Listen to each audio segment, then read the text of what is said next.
and show people out there that most success happens in spite of the idiosyncrasies and the baggage we carry, and that you can be a risk taker. It's just you haven't been taught to reframe your relationship with risk, and instead you've developed an identity around hesitation. Welcome to the I Own It podcast with Ben Reinberg.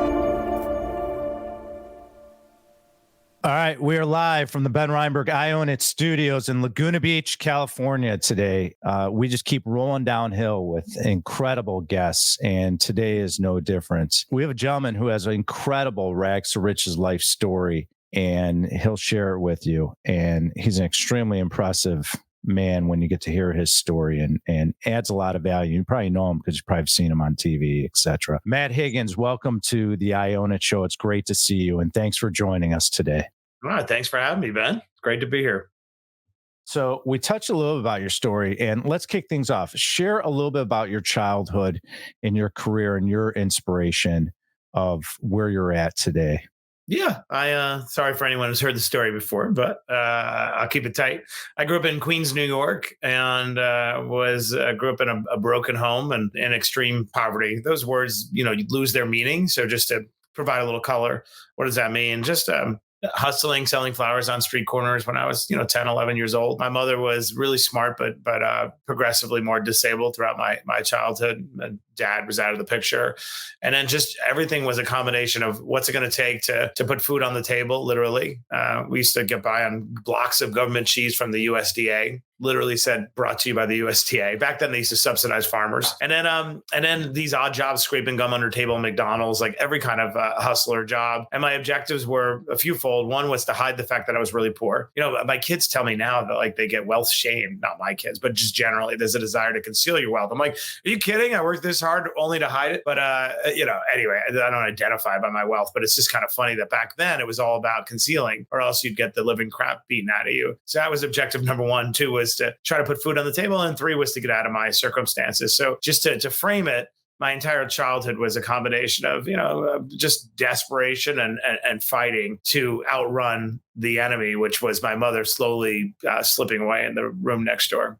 Do you feel that background was enabled and propelled you to be who you are today? Because a lot of people, when you're handed a silver spoon, they don't have that drive. You walk into family offices and you see the 40, 50-year-old kid of the father who started the family office. They're not the same. They have shame and guilt written all over them. Do you feel that your background provided that foundation? Like if you look at the benefits of what happened to you, you could look back and say, this was a really good thing that happened to me. It showed me a lot of different values that are instilled in me today. Yeah, look, there's no question. Well, let's break it down. I would never be where I am right now professionally, however you define it, but for the circumstances I was born into, because it unlocked the number one rule of the universe, which Warren Buffett talks about in a financial context, but is even more profound in a professional context, which is compounding. We can get into it, because I made this radical decision out of a crisis, which was to drop out of school at 16. I pulled forward my entire professional life by 2 years. And from a percentage basis, it's a massive percentage of acceleration. And so, yes, no way running 2 NFL teams by the time I'm 40. I got nominated for a Pulitzer Prize before I was 25 and all these crazy accolades, whatever. That being said, I have a slightly different take. David Chang asked me, he's my partner, and he knows I teach at Harvard Business School. And he's always saying to me, when you see like a resume from a Harvard kid, do you just like toss that in because you're looking for the Matt Higgins? And I was like, absolutely not. Because I think, well, number one, somebody who was supposedly born on third base, it probably felt like first base to them, because for every action is an equal and opposite reaction. If you're born into fabulous wealth, well, maybe your dad never said, I loved you. Or maybe he made you feel inadequate your entire life because you couldn't live up to him. So I actually think everyone's third base probably feels like first base.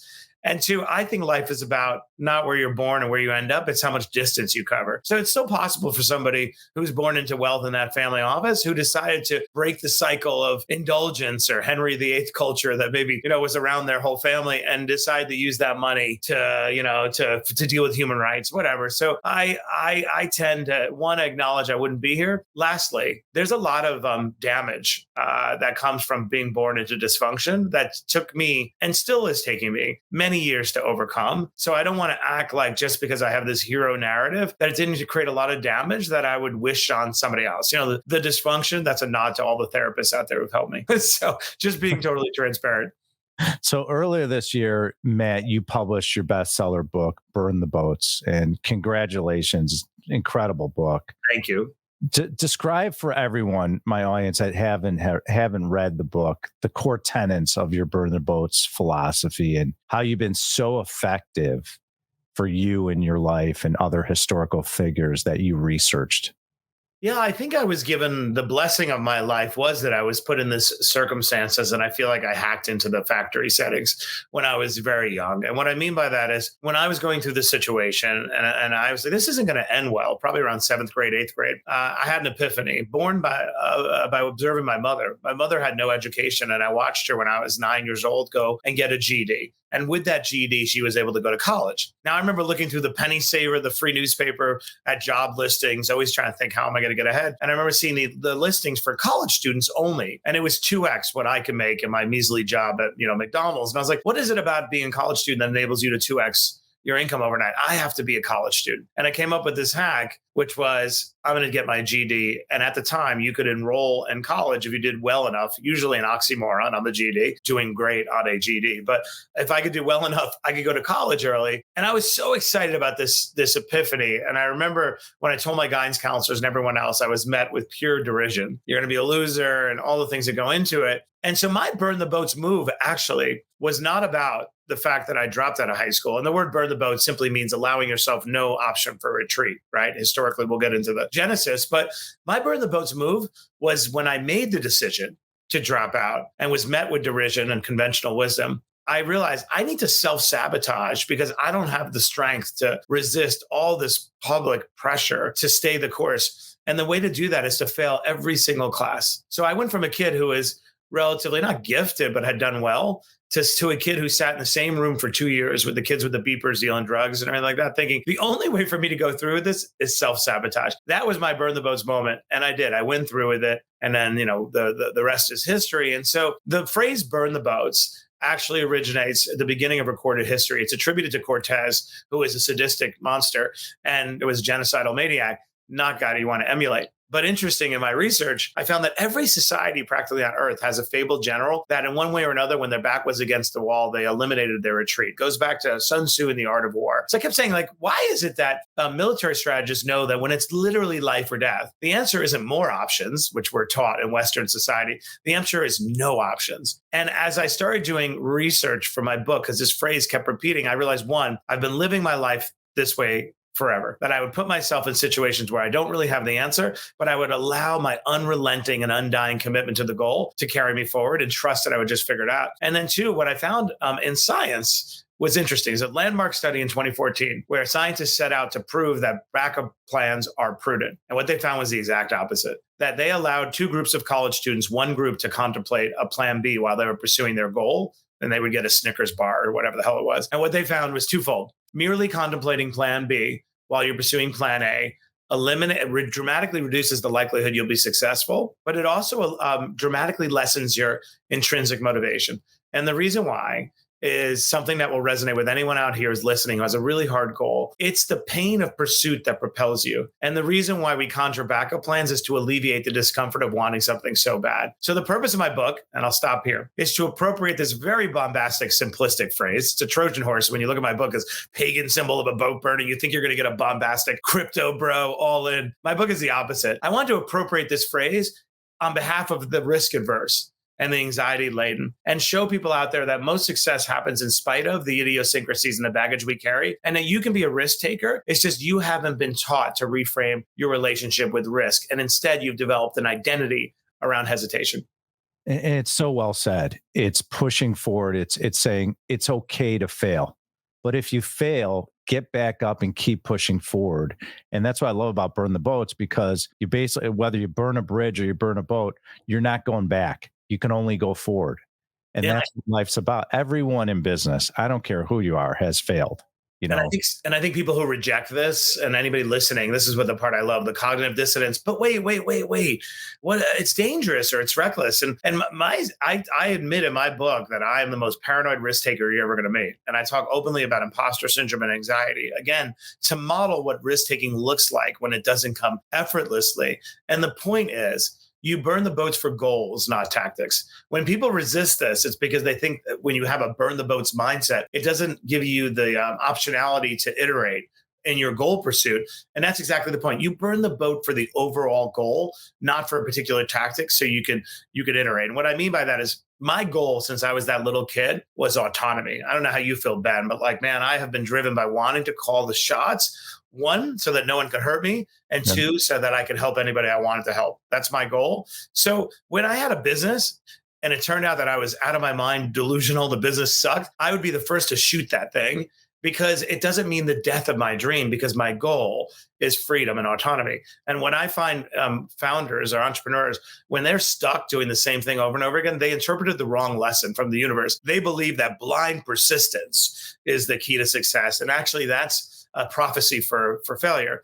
What you need to do is what Jeff Bezos says: be rigid in your vision and flexible in your execution. And my book is a degree of a blueprint about how do you reconcile all these kind of competing thoughts into one risk blueprint. And I like that because you mentioned it's pivoting. It's knowing what your mission is, whether your company's mission is, and saying, okay, well, that's not working. I'm not going to give up my vision or mission, but I'm going to pivot to be able to get me to the end result and outcome. So looking at your career, Matt, from a distance, you've done many different things exceptionally well. Journalism, NFL executive, investor, Shark Tank personality. So I'm curious, I wanted to ask you this.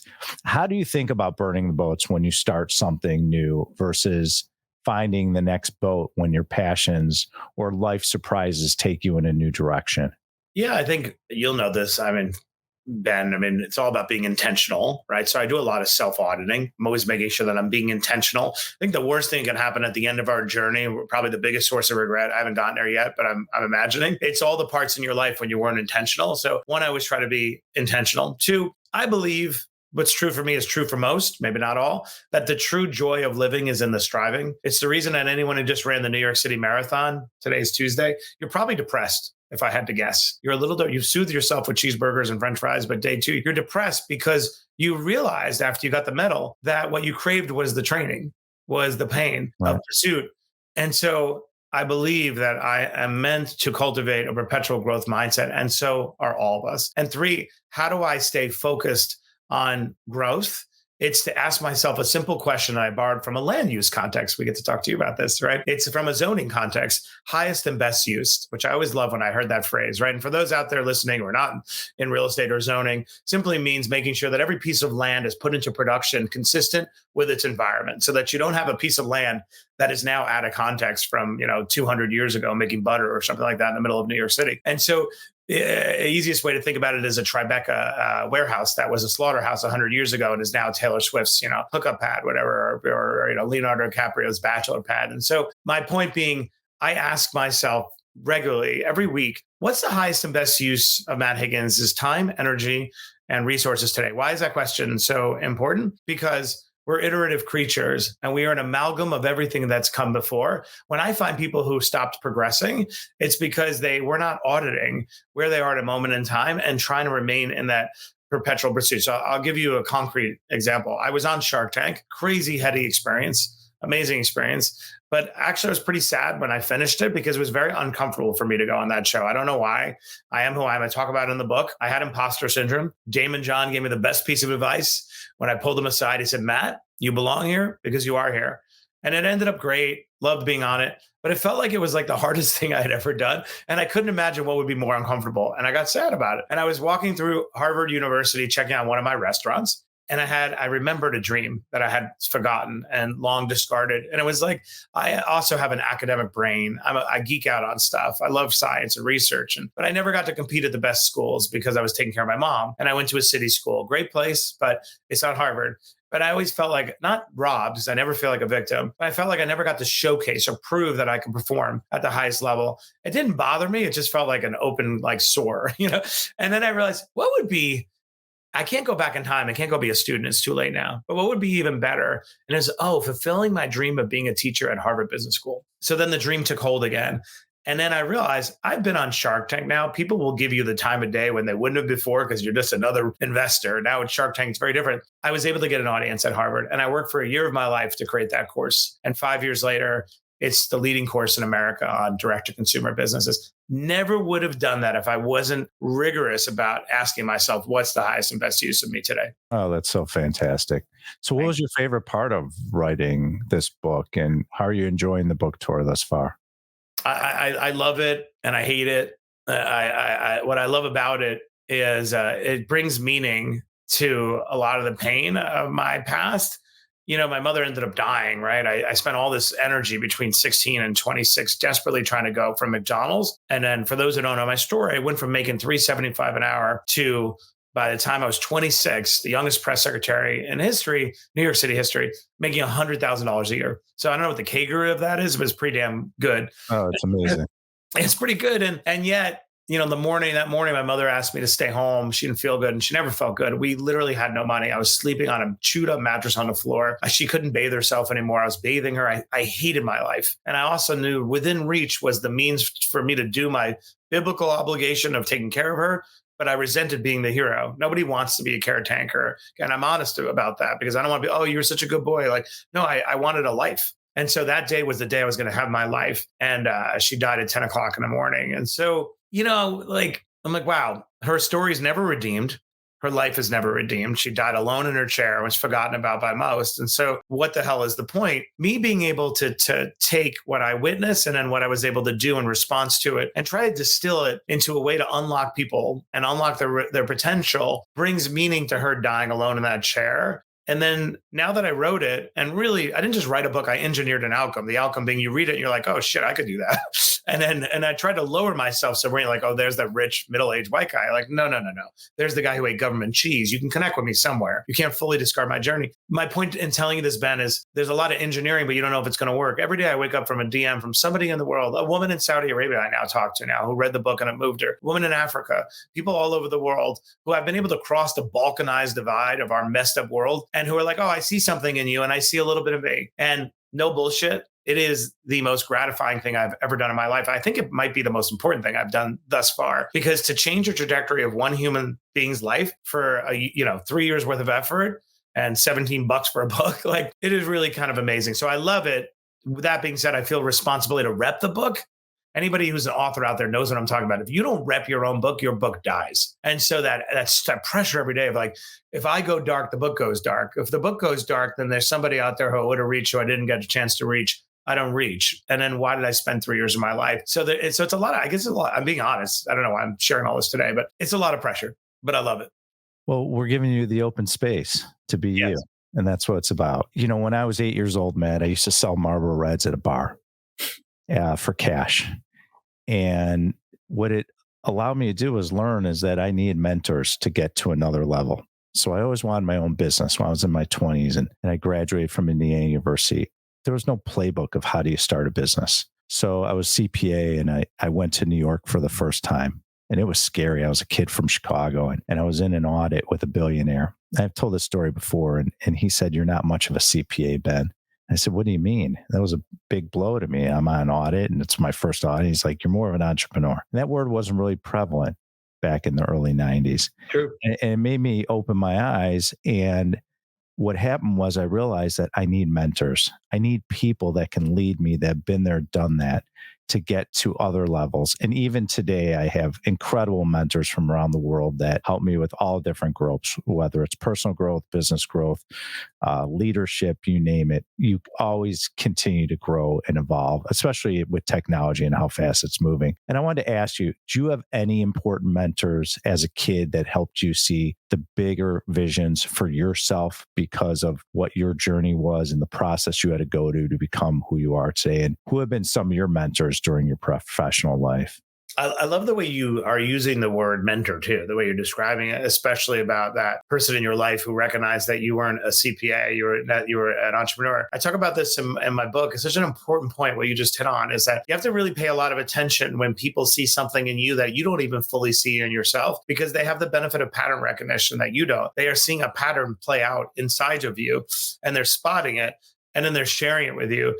So my entire early career was a similar phenomenon. And I liken it to I was running a relay race and people were passing the baton from one to the next. I was the baton. And what happened is, in whatever context I was in, somebody would see something special about me and they would see through the lack of polish or the circumstances, whatever it was, to realize that I had more to offer the world than I had been given. And it's not that I didn't suspect it about myself. It's that the confirmation, number one, when somebody sees it in your eye, and then two, giving you the opportunity changes everything. And so that started when I was like at McDonald's. I remember the owner of the McDonald's. They changed the labor laws back then. And I wasn't allowed to work as many hours, but he knew I needed it. And I was the best damn gum scraper that McDonald's had ever had. I would scrape underneath the gum and I turned it into a game. I was like, because you know what I realized? I was like, do the job that nobody else wants to do and do it so well that you render yourself indispensable, then leverage that job, right? So what happened at that McDonald's, he saw that in me and he paid me half off the books. And he enabled me to become the manager of the party room. I got to scrape chicken McNuggets out of crevices. But my point is, at every point in my career, there has been that one person who saw something in me and gave me that opportunity. And Mayor Giuliani, believe it or not, this is those out there. There was a version 1.0 of Giuliani, not the one you may know if you're young. There was the 1.0 that we all know, who was right place, right time, who oversaw the response to the worst terrorist attack in U.S. history. That man saw in me that it didn't matter that I was 26 years old. He knew that I could speak truth to power. I could be put in those positions and I had great judgment. And so it's a long way of saying I could identify. And then in the back of my book, I put this in there, which I love. I listed all of them in sequence. The people who passed the baton, to thank them, even some who had died, because that was the common thread. They saw something and they gave me an opportunity. So back to anybody listening right now, we use a mentor. The word mentor is a little bit cliche. And I hate these cold messages. Will you be my mentor? I was like, I don't even know you. Like, are you effing kidding? Like, I'm not going to make emotional investment. What you want to look for is what Ben was talking about. The people who see in you and they have a little glimmer when they respond to you, being like, that kid's good. You got something. Lean into those relationships. You don't need to go wide with your quote unquote mentors. You just need a few people who are going to entrust with you more than you technically deserve based upon your pedigree or your experience. Yeah, it was something that I carved out as a young man in the business because I was always a principal, not a broker in commercial real estate. And I got into wine, Matt. It was something that allowed me to walk into a group of icons, send them a case of wine every quarter, which I could not afford at the time. I was in my young 20s. And what I realized was it allowed me to tap into knowledge and resources, which eventually these group of 10 gentlemen who welcomed me in became naturally mentors. So for people out there, you can walk into situations and be aware of, you can develop knowledge and education just by a network of people that you get involved with. And you touched on something I wanted to ask you about. You were deeply involved in the New York City affairs in the aftermath of 9/11. Some of our listeners don't even understand how relevant 9/11 is and the impact which it had on the United States. It just had its 22nd anniversary. What was it like for you then working with Giuliani and on the rebuild? And how do you look back now, Matt? It's been 22 years later. And how do you look at it now? Great question. Well, just for context, so that morning I was meeting Giuliani. It was election day, and New York was tired of the mayor. I mean, we get very tired of our politicians, and they were ready to be done. And so we were doing a photo op to vote that day, and obviously everything changed as I was driving to the photo op. We switched gears, so I was standing outside of the Trade Center, about 2 to 3 blocks north of it, because the whole philosophy of the mayor in a crisis was proximity. You want to be as close as possible to the incident, and you want to use imagery to telegraph to people that things are going to be okay. The power of symbolism, which he always understood intuitively. So I have witnessed the most horrific things. I've been at the site of 2 plane crashes. I have been at shootings. I mean, horrendous. But it was this philosophy. Number one was that you want to be present. So before the first tower collapsed, I had been standing outside, and then the entire area had been evacuated. And I was like, this just isn't safe. And I started pulling back. And that is when the tower collapsed. And I remember meeting him in a firehouse. We lost all communication. And the fire commissioner at the time, Tommy Van Essen, was sitting on the floor. I remember all these images, his hands in his head, and he's crying. And then all around the firehouse, there's no gear. And then you're like realizing, they're all there and they all just died a few minutes ago. And then in the room, the mayor is on the phone with the vice president of the United States asking for air cover. And then you hear the jets flying over. So all of this unrelenting stimuli within, a normal morning, beautiful day. And so I decided soon thereafter, I'm not going to leave here until I make my mark.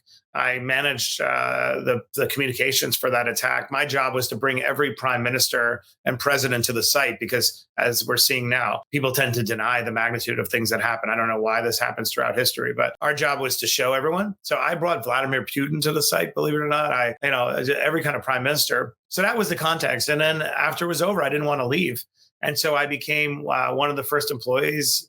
Literally, it was a couple people, and we created a new federally funded agency to rebuild the site. So everything you see today is the product of the largest design competition in the history of the world. It's $2 billion of federal money to stabilize Lower Manhattan. Actually, one of the programs I was proudest of was a residential grant program that was designed to pay people to live there. Brilliant program.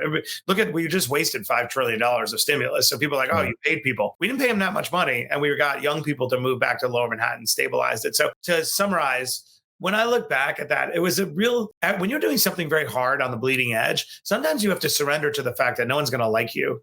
No one's going to see your work except with the benefit of hindsight. So when we were doing it, we were actually very much at peace knowing that we were mostly going to be vilified because some people wanted it to be a 16 acres cemetery or a memorial. Some people wanted to rebuild the towers as they were, as a big FU to Al Qaeda. And other people wanted it to be a residential neighborhood. Starchitects wanted it to be their vision for grand buildings. And, there's just a lot of ego. I really feel like we made a lot of great decisions that were only obvious to hindsight. So my North Star during the time was saying, okay, we're not going to be understood. No one's going to get what we're doing here. But I want to make sure that whatever memorial we pick, when my little boy comes, who doesn't exist, I didn't have a kid at the time, but I was imagining my boy or my daughter, my child coming there and being able to grasp the enormity of the loss in a way that will stand the test of time. And I brought my kids there to the site when they were old enough to process. And they were like, wow, Daddy, all these people were here, And so long way of saying, I'm really proud of the work we did. We didn't get everything right, but I think we got a lot of it right.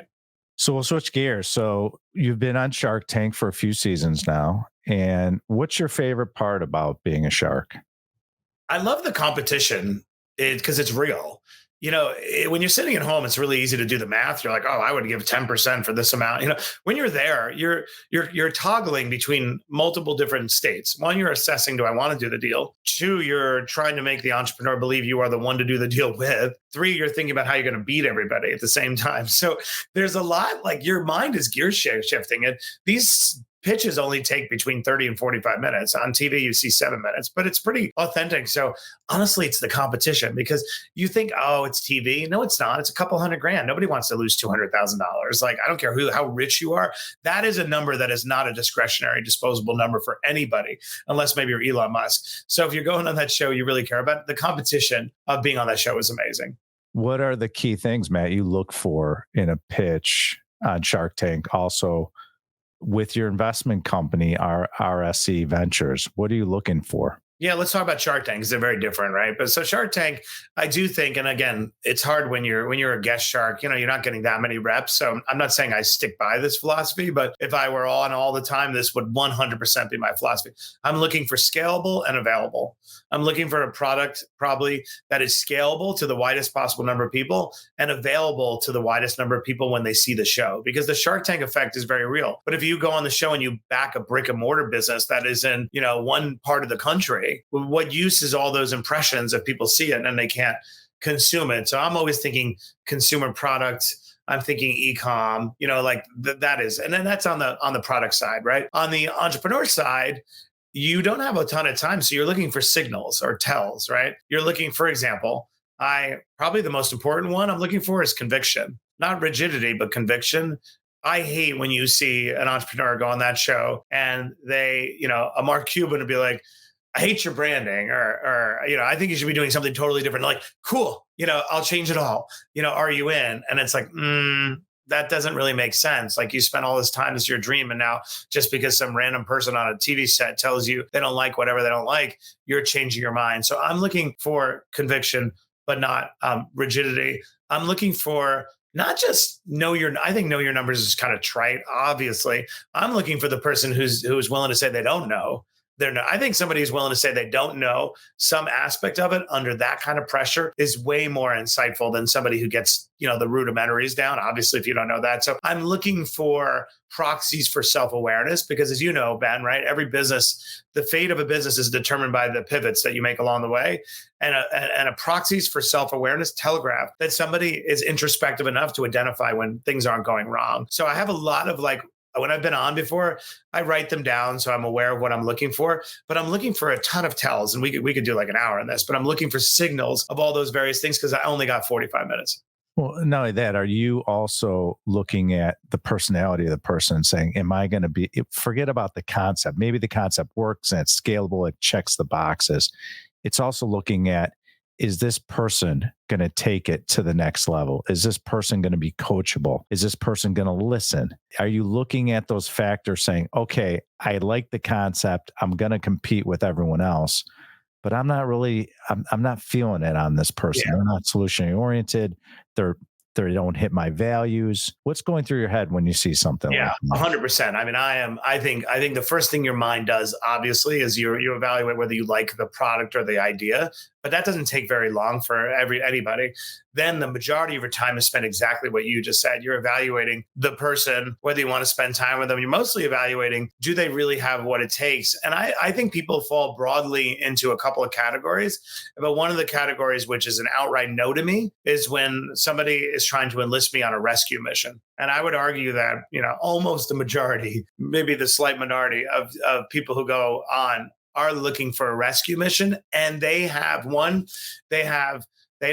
to go the rest of the way, and they think merely by bringing a shark on, it's going to change your trajectory. And no one person changes the trajectory of a failing business. And so when I see those signals, like, oh, you think, one, you want me to do the work, which is a waste of time for me relative, because now you're going to create a huge opportunity cost. But two, you are wrong thinking that I alone am going to change the trajectory of your bad idea or bad business. So the sweet spot for me is somebody who has a ton of conviction, has a product that's scalable and available, and honestly would probably be successful without my intervention, but I can pour gasoline, right? That is amazing. If I'm like, and I think when I see the naive tell of being like, oh, you think I'm going to fix the fact that you don't have product market fit or you don't have any traction, that you've been at it for 3 years? Like I don't care how dynamic Kevin O'Leary is, Mr. Wonderful. Even he can't do that. Well, and it's true. It's with us, with investors. We don't allow every investor to come in our universe at Alliance and invest with us, because we want people that align with our values, which is transparency, integrity, consistency, and expertise. We want people that when we call capital, they're going to fund their proportionate share, whether it's a call fund or if it's a syndication. And people that understand what we do and look for that long-term relationship is important in what we do. And so knowing the person and understanding who they are is so critical to who you align yourself, because life's short. Yeah. You have a bad experience, whether the business is good or not. It's, your personal and business life mirror each other. That's a danger when you get to where you've gotten to, because you willed yourself as a lone wolf. Mm-hmm. I found, because I went through this evolution as an investor myself, you overemphasize your ability to, I'll fix it. You know what I mean? Oh, that's messed up, but I'll figure it out. Like, that doesn't scale very well. What scales a lot better is when you have a founder entrepreneur who makes their own interventions, who doesn't need you to pick up the phone like Mike, that's a third top executive you've lost in the last 3 months. Do you think it's them or it's you? The Mike, if he's self-aware, would be like, man, I can't retain talent. What is it about me or this place? So I'm always, again, I didn't start out this way because I thought, I'll fix everything. I'll show how clever I am. I don't want to be clever anymore. I just want to be right. So now I look for people who over-index on self-awareness, and people say, okay, Matt, well, that's all gobbledygook. How do you identify whether somebody has self-awareness? My simple tactic, it's also authentic, but it happens to serve the purpose, is that I model what vulnerability looks like. I think I just wrote a book that models what vulnerability looks like by being honest about stuff. And the reason why that's important, you create space for somebody to safely share whatever it is that they are contending with. If you create space for somebody to share vulnerability because you've modeled it yourself, and that person doesn't reciprocate, they under-index for self-awareness. Because self-awareness would make you have enough EQ to be like, I should probably share too. He just said he sucked at that. It would probably be a good idea if I shared something. So again, we're getting really tactical, but to me, it's so self-awareness scales better than anything in management. Well, it's so true. And one of the things we do at Alliance is we decided to do a playbook on all our employees and leadership team. Hmm. And what that allows us to do, Matt, is allows us to understand what do people want currently in their life, their personal life, what they want in their career, and what they want in their future. And so when we did it, and we do it every quarter with our employees, is we realize that every employee wants health and wellness. So how to create a community, which we do at Alliance. And then we realize, what do people want for their career? And everyone wants mentoring and coaching.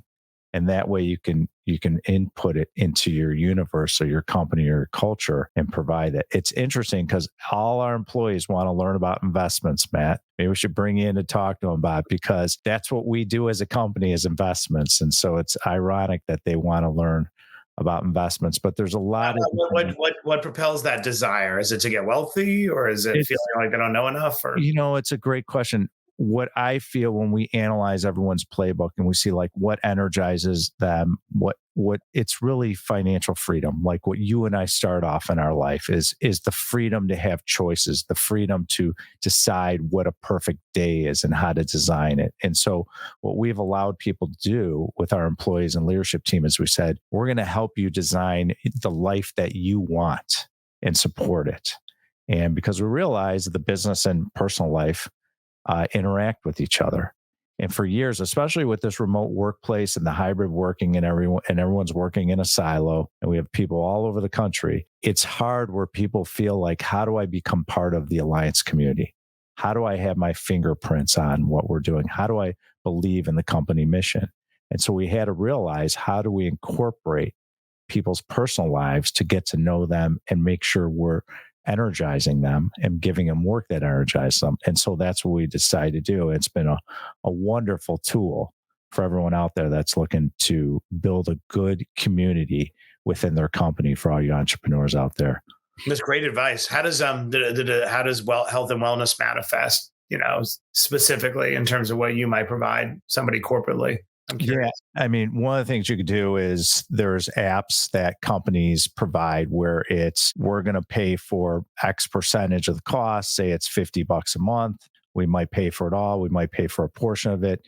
And this app might have hundreds and hundreds of health clubs around the country. So if we have staff that travel, they can go work out. They promote it. The other thing is we bring in people to talk about, what do you do? Okay, well, if you're going to go on a meeting, if Joe and Sue have a meeting and they don't need to be there at computers, go out and walk, put your headphones in, have your meeting while you're walking.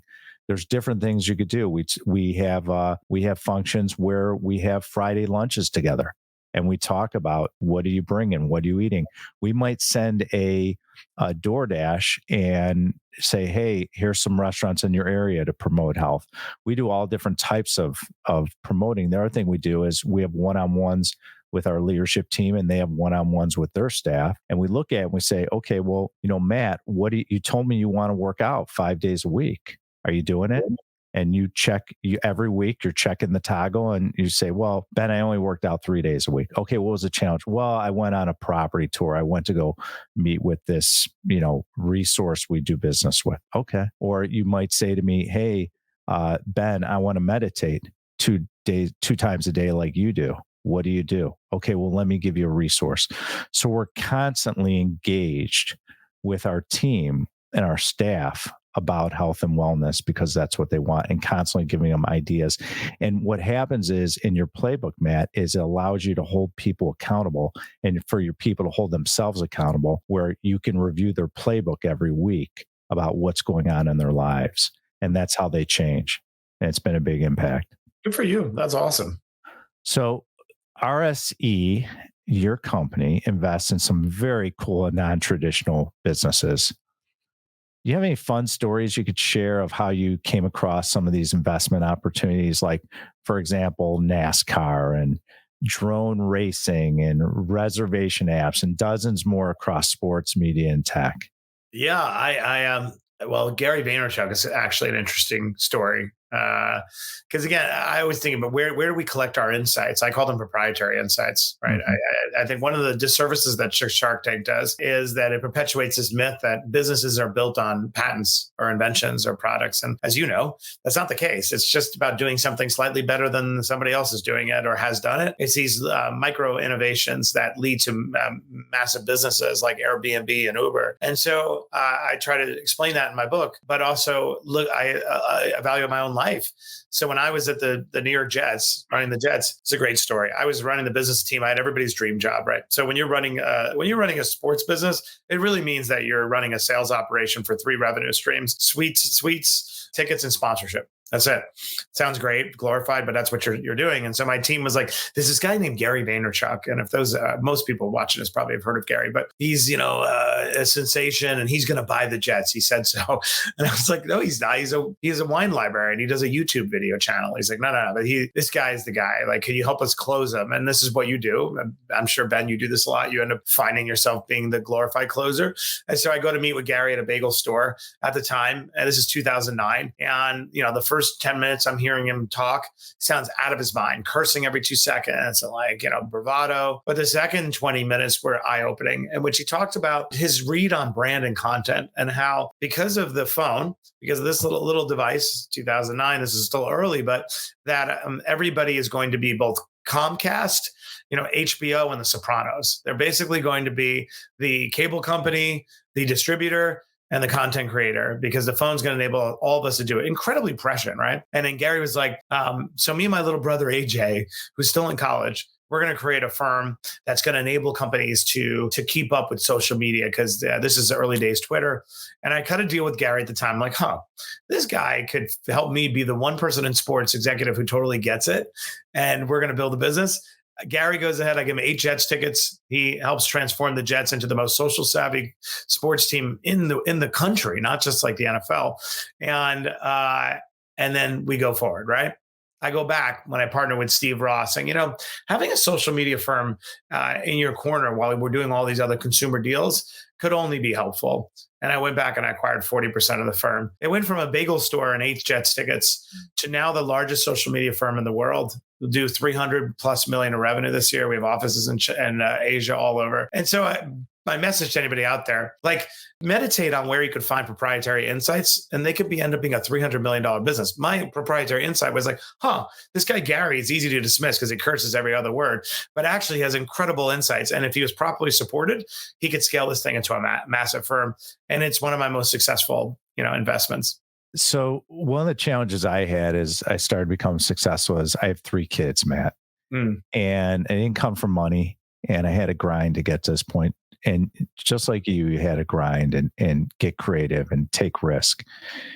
And you always want to do things for your kids that you never had. You want to give them that life. And it was always a fine line. And I always struggled of how do I deal with generation wealth that we've earned, but also send the right message and teach the right lessons. How do you think about burning the boats as it relates to your kids and the generational level of wealth you've earned? Great question. I do think about it. Fortunately, I don't have to think about it that much because I feel like they came, again, in the factory settings with great values. And so I'm not going to act like I have to work really hard at it. But I do think there's a couple of family-wide principles that I perpetuate. One is reverence for work. We have a culture of work in this family, and that means reverence for the waiter, reverence for the person at 7-Eleven who's driving Uber, and it's constantly explaining work. And so all the kids have worked at a very young age. My stepson, they've been working in an ice cream parlor since he was 13, 14 years. So culture of work, because that's where the origin of respect. Second principle is a culture of hard things. Everyone is doing something hard and uncomfortable in relation to their life. And that, so to me, as long as wealth isn't a corrosive presence because you're developing your own identity by your fancy car, the kids can pick that up when you derive worth as a parent based upon wealth. As long as that's not present, I do think you can eclipse the presence of wealth with a culture of of reverence for hard work. And so as I'm talking to you and I'm thinking about each one of the kids are doing something really uniquely hard for them that they really value. And that becomes their identity more than wealth will ever become their identity. And then otherwise, it's a balance. I don't want everybody to be a little wealthy, rich snots, so it's but I don't know how you feel, Ben. Like anybody can get wealthy, right? Like I don't value, I value that book was hard. It's hard to teach at Harvard as a kid who came from nothing. It's like dismiss the wealth as a byproduct. I want to enjoy it, but I really do feel like that anybody can be wealthy. But can people accumulate hard things? You know what I mean? That are objectively hard to do. So yeah, and being uncomfortable is how you grow. Yeah, and putting your kids in those positions is some of the best traits and ideas.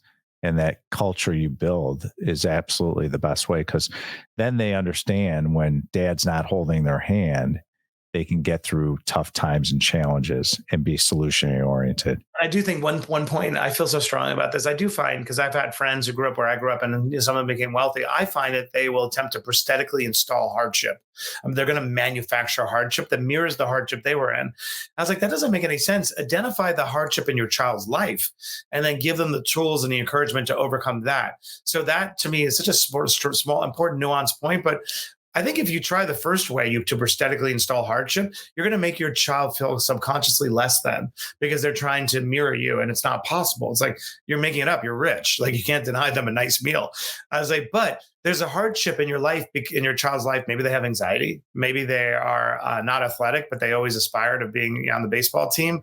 There is a hardship that matters to them. And so I would caution anybody I've got 4 kids have gone through this journey. My personal feeling is don't prosthetically manufacture or replicate your own hardship. Lean into the one that they find, and don't judge the fact that they find that thing hard. That's that difficulty is the opportunity to create self-possessed kids by being unconditional loving, but then making them go through the pain of overcoming it. So Matt, both the Jets and the Dolphins look likely to have some good years ahead of them. They're turning the corner compared to some of the poor seasons they've had. Who are you rooting for? I mean, the Dolphins. No question. I mean, I obviously loved the Jets when I was there. I grew up around the Jets, but I became partners with Steve Ross and a team. Mm-hmm. My partnership with Steve Ross changed my life. I've been around I played a central role in transforming that organization from a team that couldn't fill stadiums, I hired an amazing CEO named Tom Garfinkel, who's the best in sports, and he has run with it. I stepped back, but I love the Dolphins. They're my team. They will be forever. Doesn't mean I didn't love Rex Ryan in my years at the Jets. Oh man, genius! If any Jets fans out there.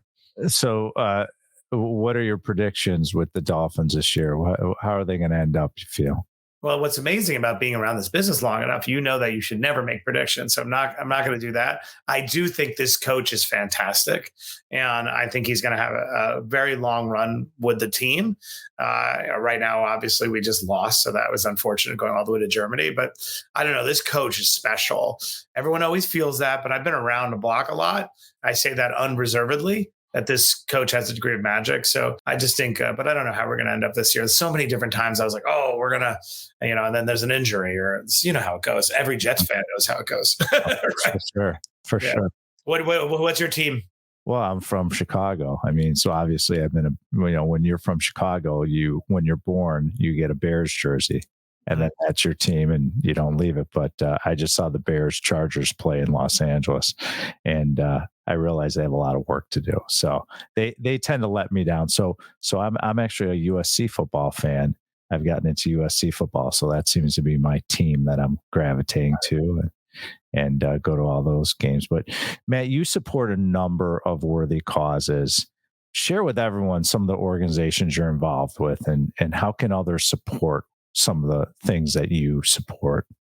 Yeah, I'll just zero down on the things that matter most. I mean, that's what's amazing about accumulating wealth, and not even just wealth, influence. Because you remember Karate Kid, the wax on, wax off. So one of my frustrations with Elon Musk is he's got all this energy and attention on him, and I never see him do the Karate Kid, just redistribute it, right? So everyone's focusing on you. If he were to get on an airplane and go to a portion of the world, he has the ability to shine a light on someone who's been subjugated or human suffering. And I'm like, what a waste of his platform. And I think in so many ways, it's just incredible, right? Thomas Edison of our time. So long way of saying, I like to use my platform to shine a light, right? And so Autism Speaks, I've been on the board for, I don't know, almost a decade probably. I really care a lot about disability and working with people who have special needs and whatever that may mean. And so that's one. I'm very passionate about Team USA and the military. I have a business that works around the military, but I work with a group called 51 Vets, and their mission is to help special operators transition from the elite special forces to civilian jobs. So love being around that. And then I've done incredible work with Pope Francis. I'm not a particularly great Catholic, but I grew up Catholic. And I always love the fact that the Roman Catholic Church has the deepest supply lines in the world. They've been around a couple of thousand years. So they operate in far-flung places dealing with tremendous suffering. And so I helped raise money for a group called the Global Solidarity Fund in partnership with the Vatican that supports migrants and refugees around the world. So those are just three. Human rights matters a lot to me, probably because of I witnessed such powerlessness as a kid. So I think if you could do one little thing to unlock freedom in another human being, it's amazing. So before we wrap up, what's the best way, Matt, to stay engaged with you?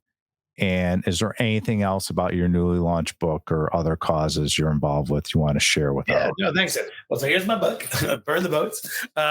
It's been out a few months.